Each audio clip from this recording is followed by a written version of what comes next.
This is the sixth time making this, so it might be a little bit stale. I stopped your video at 3 minutes and 45 seconds, and then tried to make a video, didn't work. Tried to make another video, it didn't work. YouTube wasn't accepting videos. Then I watched it up to about 4 minutes and 50 seconds, about maybe 5 minutes. Then I tried to make a video, it didn't work. Then I woke up this morning, tried to make 2 videos, didn't work. Actually, this might be number 7. Uh, that video, Jesus is, I am is Yahweh, Jesus is Yahweh, was in response to a Jehovah's Witness video that they sent me because they saw the interaction between you and me about Jesus. You just encouraged a bunch of Jehovah's Witnesses. Good for you. Jesus saying, before the Father was, I am. Yeah, he's speaking subtly. He does do that. He's walking right on the line so that he's actually not committing blasphemy. He's not breaking the law. But he's being very clear who he is. And it's listed 7 times. 7. You may not believe in all that stuff, but numbers do mean something to the Israelites. Hebrews, whatever you want to call it. Before Abraham was, I am. And the Jews picked up stones to stone him. They knew exactly what he was talking about, and so did everybody else. Wellhausen, documentary hypothesis. I ascribe to Richard Elliott Friedman, probably one of the best ones out there, probably the one that everybody sticks to now. Jay came first.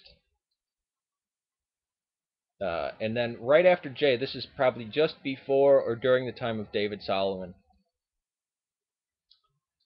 Then E came, and then during the time of Hezekiah, or then they were mixed together as one document.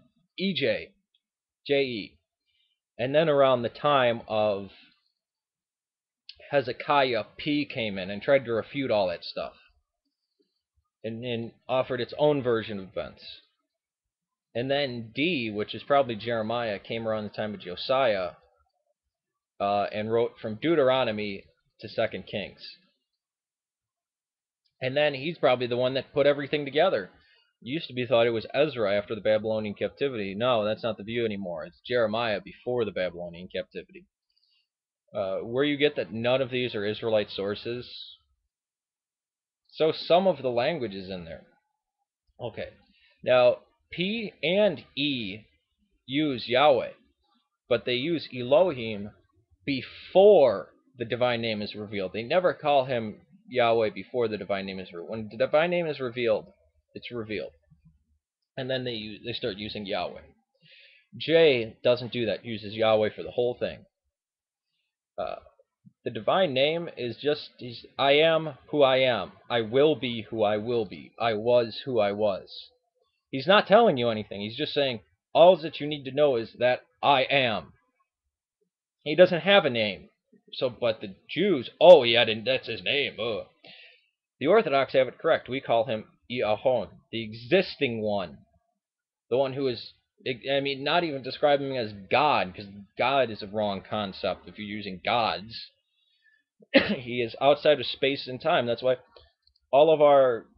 every time we talk about God, it's apophatic. It's unthinkable, unseeable, unimaginable. The only positive is when we say God is love, because that doesn't tell you anything. It's relationship. He's outside of space and time. He's not a god running around with the sun, dragging the sun on a chariot. I got to the part of Balaam. The angel of the Lord is the devil? Is Satan, or whatever you want to, whatever? No. The angel of the Lord is the angel of the Lord.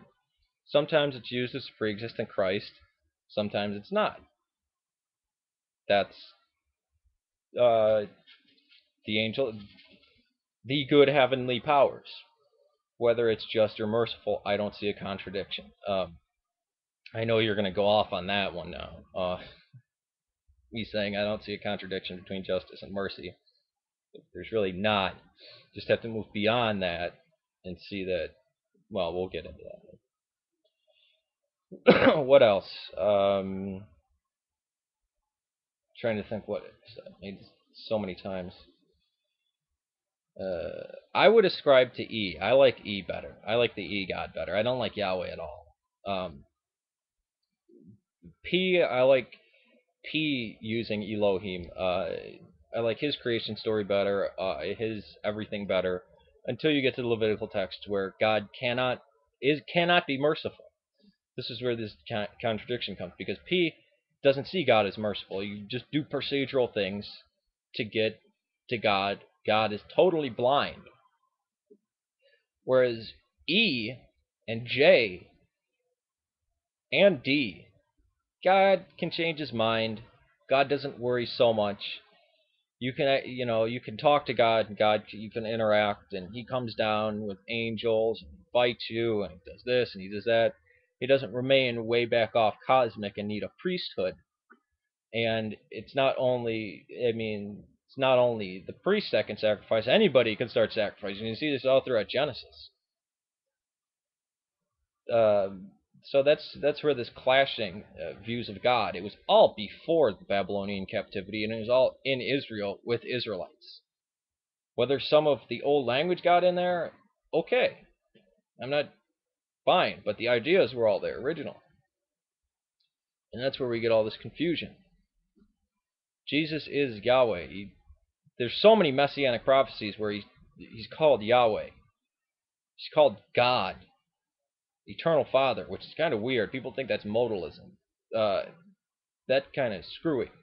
We're not modalists, Trinitarians. Modalism is Sabellianism, which was thrown out in like the 2nd century. Said, no, you fucking crazy, get out of here. God just doesn't switch masks. Oh, persona means mask. Yeah, I know. Not used in that way at all, though. Just like television doesn't mean far seeing. It means something totally different now. So, you say, oh, persona, it's really... No. So you freaked out at me trying to dispel the Arians, and then you just encouraged them. Oh, they kept messaging me. This guy's Jehovah's Witness, and this and that. He's awesome. You should listen to him. Yeah, you just made yourself out to be a Jehovah's Witnesses to those assholes. Alright, peace to you. I'll try to watch the rest of your video. It's getting very frustrating because YouTube's been fucking wacky, and this one probably won't even upload.